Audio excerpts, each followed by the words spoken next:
Cerita ini dari yang tidak bisa mengontrol belanja. Apakah kamu menikmati berbelanja? Maksud saya, apakah kamu merasa dirimu tidak bisa mengontrol nafsu belanjamu dan terus-menerus belanja barang-barang yang sebenarnya tidak kamu butuhkan?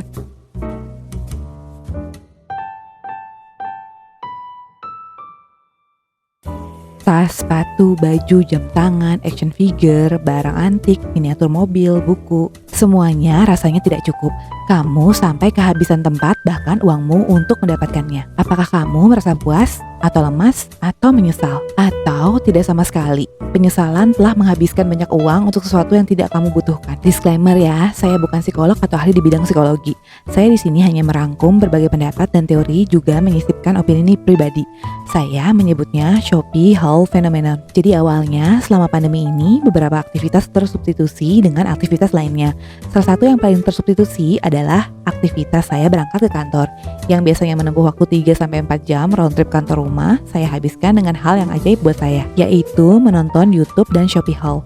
Kamu pasti tahu, Shopee adalah salah satu marketplace terkemuka di Indonesia yang sedang naik daun, yang menyediakan banyak kebutuhan manusia. Saya bilang penyedia kebutuhan manusia karena kebutuhan pokok seperti sandang, pangan, sampai papan tersedia di sana. Maksud saya, kamu bisa menemukan tidak hanya pakaian dan makanan, kamu juga menemukan kusen pintu atau gebyuk kayu pun. Bahkan sapi hidup dijual di sana. Ini bukan video sponsor ya. Mungkin kebetulan aja video haul yang saya tonton kebetulan kebanyakan tentang Shopee Haul. Saya juga nggak paham banget kenapa bisa begitu. Atau memang karena beragamnya barang yang dijual di sana, promo gratis ongkir, dan harga lebih miring. Pokoknya saya nggak tahu secara pasti. Shopee Haul bagi saya sebenarnya adalah salah satu strategi pemasaran dari marketplace di Shopee yang meminta creator atau konsumennya sendiri meramaikan hashtag Shopee Haul. Mungkin awalnya mereka menangkap kalau video-video haul ini banyak konsumennya. Pinter banget kan Shopee ini? Tapi sebenarnya saya nggak tahu amat kenapa rasanya cuma Shopee aja yang banyak haulnya di YouTube belakangan ini. Nah, kalau ada haul-haul dari marketplace lain, please share di kolom komentar ya, biar saya terbuka wawasannya. Oke, kembali lagi soal peristilahan ini. Apa itu Shopee Haul? Istilah Shopee Haul sendiri merujuk pada kegiatan berbelanja online di salah satu marketplace. Jadi, barang-barang yang dibeli di Shopee kemudian didokumentasikan dalam bentuk video. Diupload oleh pembuatnya lewat berbagai platform media sosial seperti YouTube, TikTok, ataupun media sosial lainnya. Barang-barang yang dibeli Shopee Haul pun beragam.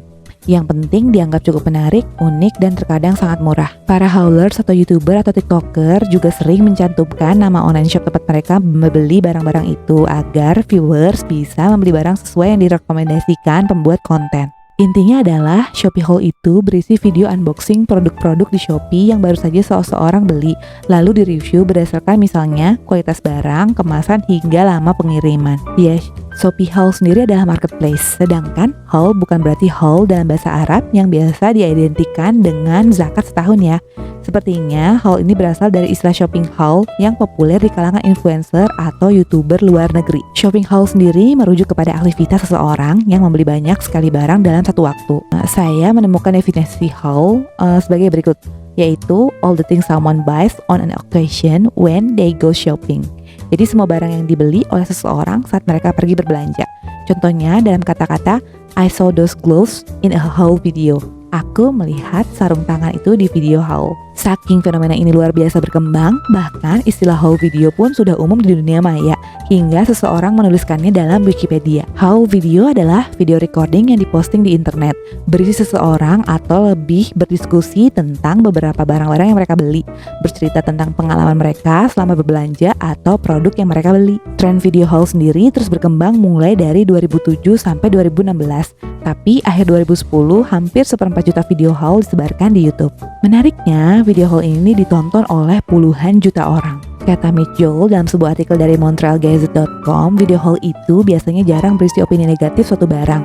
Oleh karena itu, banyak video seperti ini juga jadi ajang para brand atau penjual untuk mempromosikan barang dagangan mereka dengan cara, ya menurut saya halus banget. Hal-hal ini bahkan oleh beberapa seleb atau public figure dijadikan salah satu fenomena YouTube terbaru untuk dapat perhatian media dan para retailers. Joey Mac dan kawan-kawannya di tahun 2010 sempat membuat haul blog.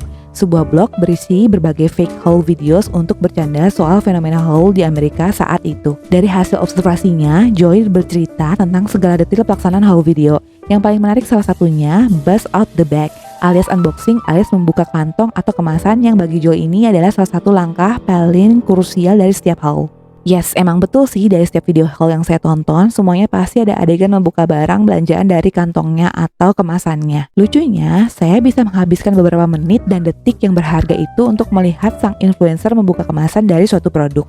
Padahal kan kalau mau cepat, tinggal buka semua di balik layar lalu share harga dan kualitas barangnya seperti apa. Setelah dipikir, memang sengaja demikian, supaya kita merasakan sensasinya persis seperti kita sendiri yang membuka kemasan atau kantong belanjaan kita. Satisfying ya.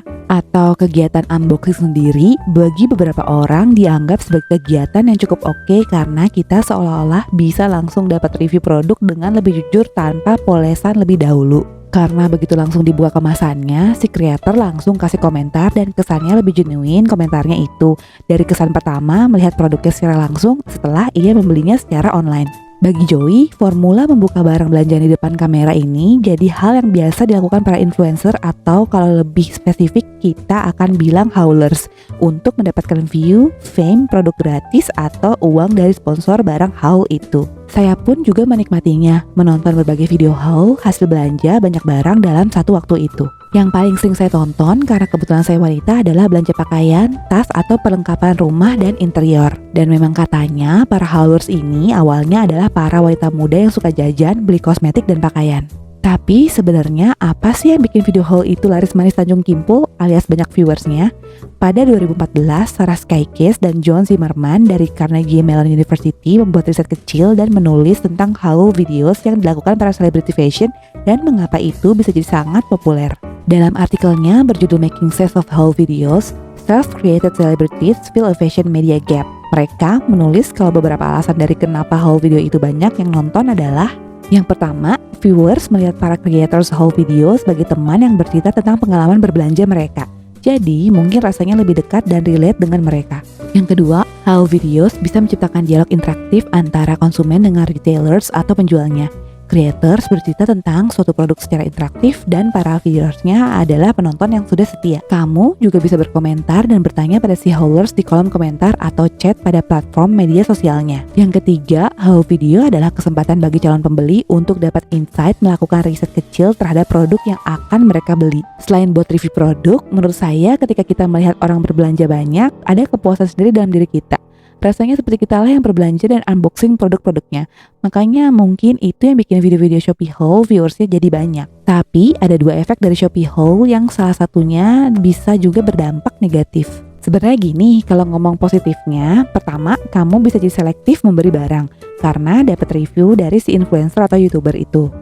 Dengan melihat video haul, kita sebagai pembeli mungkin bakalan punya referensi bagus atau tidaknya barang yang akan kita beli. Itu disebabkan karena pembuat video Shopee haul biasanya akan unboxing barang pesanannya terlebih dahulu sebelum mereka mencoba memakainya. Nah, yang kedua ini adalah dampak negatifnya. Kamu justru ingin beli barang tanpa pertimbangan yang betul-betul matang. Atau kamu beli barang hanya karena sekadar ingin dan melihat review bagus dari influencer, ingin mengcopy sukacita yang influencer kamu rasakan, apalagi kalau reviewnya bagus. Padahal kamu nggak butuh-butuh amat barang itu. Jadi yang bahayanya dari nonton Shopee haul kalau menurut saya ini adalah kamu bisa jadi konsumtif, yang bisa bikin tabungan kamu terkuras dan tujuan-tujuan finansialmu yang lainnya semakin sulit tercapai. Nggak menutup kemungkinan kamu bisa kayak gitu. Nah, nanti di video selanjutnya saya akan membahas tentang kenapa kita bisa jadi konsumtif karena haul-haul ini dan gimana caranya supaya bisa mengatasi nafsu-nafsu belanja itu. Video ada di link deskripsi ya.